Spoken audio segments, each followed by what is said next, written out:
Qu'ont décidé les juges le 15 décembre 2017 concernant les réparations auxquelles M. Lubanga est tenu?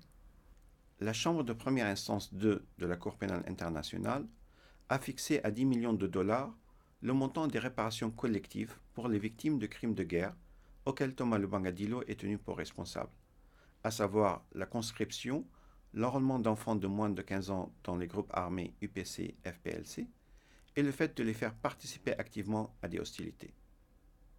Cette décision complète les décisions précédentes des juges dans cette affaire.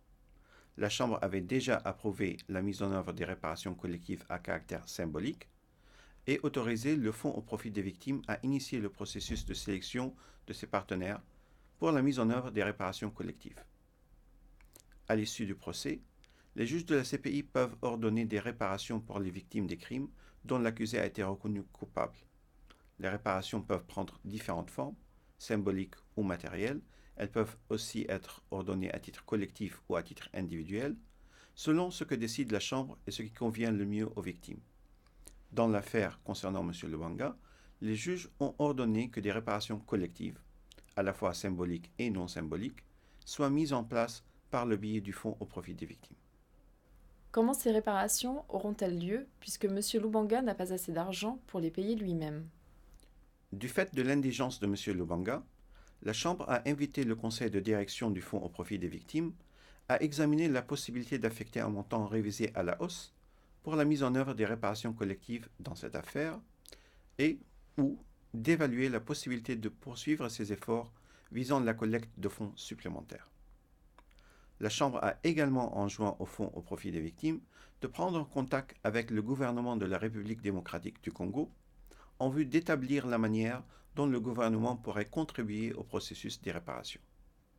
Comment les juges ont calculé le montant correspondant à la responsabilité de M. Lubanga?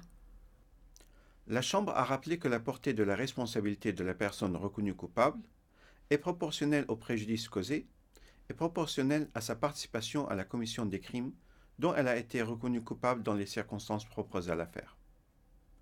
La Chambre a examiné 475 dossiers de personnes souhaitant participer au processus de réparation et constituant un échantillon représentatif de l'ensemble des victimes potentiellement éligibles aux réparations. La Chambre a conclu que 427 parmi elles seraient très probablement victimes directes ou indirectes des crimes dont M. Lubanga a été déclaré coupable. Cependant, la Chambre a constaté que les éléments de preuve établissent que des centaines, voire des milliers de victimes additionnelles ont été affectées par les crimes commis par M. Lubanga. La Chambre a également constaté que certaines victimes potentielles ne souhaitent plus participer à la procédure de réparation et que d'autres ne pouvaient pas y participer pour des raisons de sécurité. La Chambre a évalué le préjudice subi par les 427 personnes reconnues comme victimes de M. Lubanga à 3 400 000 dollars et a évalué équitablement la responsabilité de M. Lubanga hors du préjudice subi par ces 427 personnes à 6 600 000 dollars.